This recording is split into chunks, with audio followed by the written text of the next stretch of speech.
One Scottish boy, 92 here, and yeah, welcome to another game character impressions. I'm going to talk about Garrus Vakarian this time, from Mass Effect 1 and Mass Effect 2. And firstly, let me just apologise, it has been a video in a day or two. I had some college stuff today, and I've been kind of busy trying to finish off the Kingdoms of Amalur, and also been playing the Mass Effect 3 multiplayer. And I must admit, I'm actually having more fun playing the multiplayer than I am with Kingdom of Amalur. I'll try and get it done at ASAP so I can get a review up and tell you what I think of it. But let me just end this out. Let's just give you my thoughts on the on Garrus Vakarian. Well, I'll tell you what it is. Garrus is my favourite Turian. I'll say that right now from the Mass Effect universe. My initial impressions of him from Mass Effect 1 is that basically he's a cop that basically sees that the ends justify the means when it comes to getting the bad guy. Not in the way that it sounds like he'll kill innocents.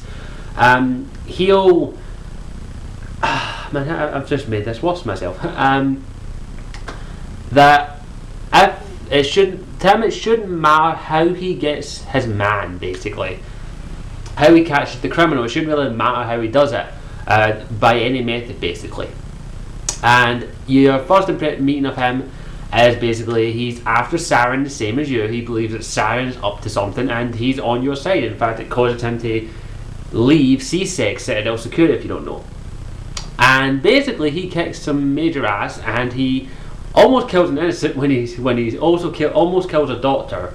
But as I said, I won't go too much into like that. But from Mass Effect 1, my initial impression is that he sees that no matter what it does, if he can get his man, he'll get him.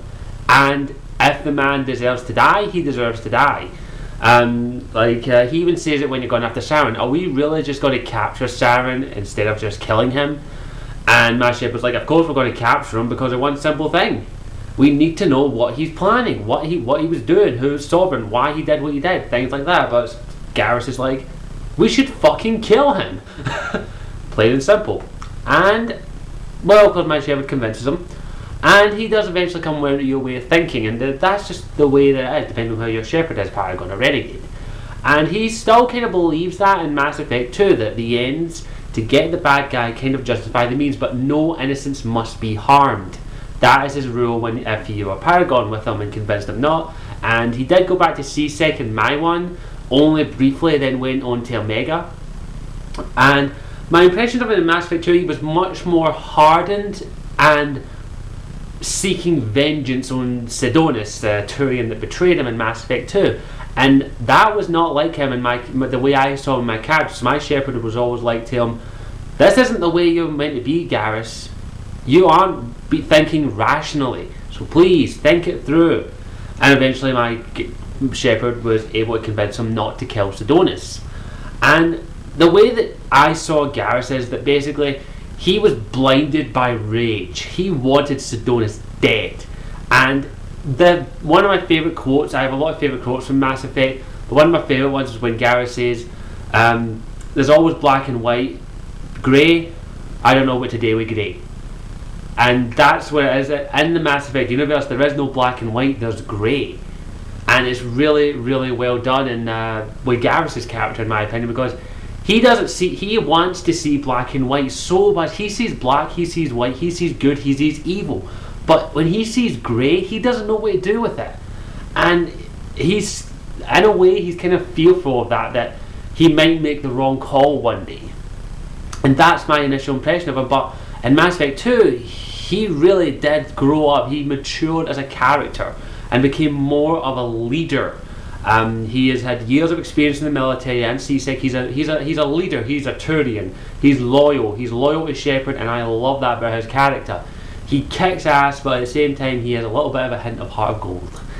He's the Turian with a heart of gold. And I like that about his character. That's my impression of him. There's not much else I can say about him besides the fact that he's a badass, but at the same time he knows what's right, he knows what's wrong.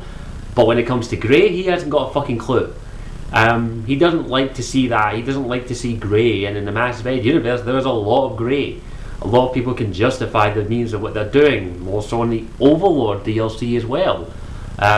Like Cerberus, some people see them as evil, some people see them as great, some people see them as good, but a lot of people see them as great.